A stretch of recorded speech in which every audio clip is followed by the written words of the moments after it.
Hello, and welcome to another episode of Astro Pioneer.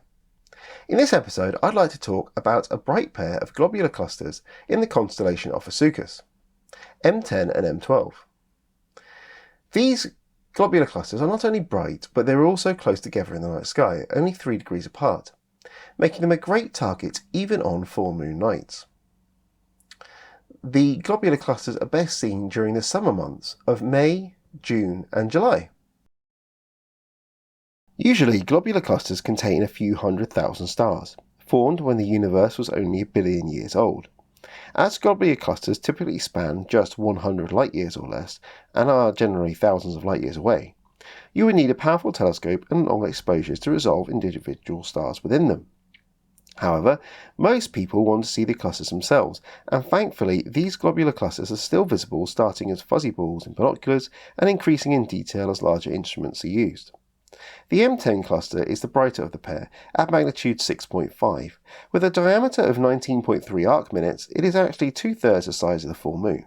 However, a very large telescope is required to see its full size, as the outer regions of the cluster are very dim.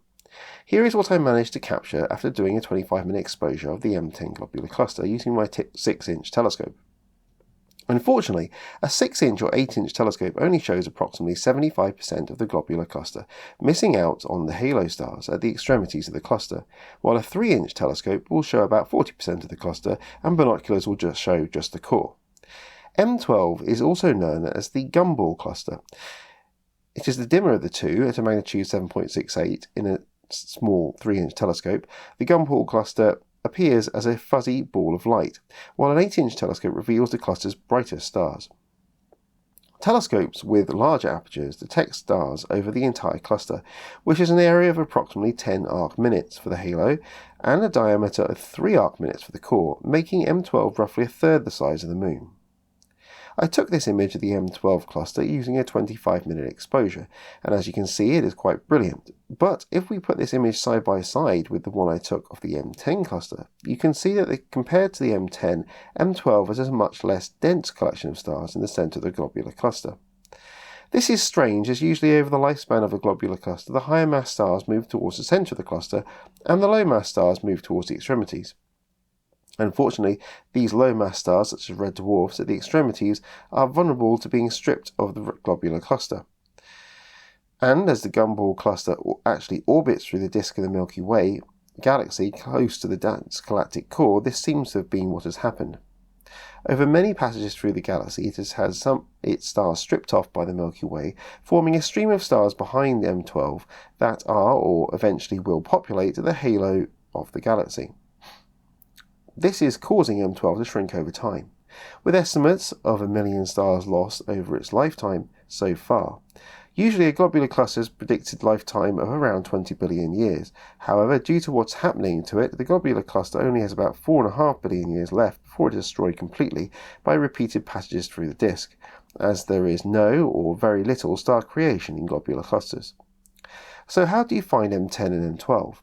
Let's start with M10 as it is the brighter of the two clusters, so easier to find.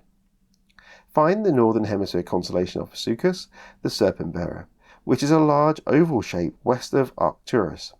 The star is a part of the Spring Triangle. Ophiuchus is east of Altair, which is a part of the Summer Triangle, and north of Antares. The oval shape is about 25 degrees long and 25 degrees wide, with its main stars are 2nd and 3rd magnitudes, so should be visible with the naked eye in moderate light pollution. From the east to west, observe the line of stars that forms the south end of Ophiuchus. In between its 2nd magnitude zeta of Ophiuchi, use zeta and Yed prior Ophiuchus to form a triangle extending towards the centre of Ophiuchus, with M10 at the northern corner. M10 is just 1 degree to the west of 30 Ophiuchi, which is a magnitude 4.8 star, which will easily be visible in binoculars or a finder scope.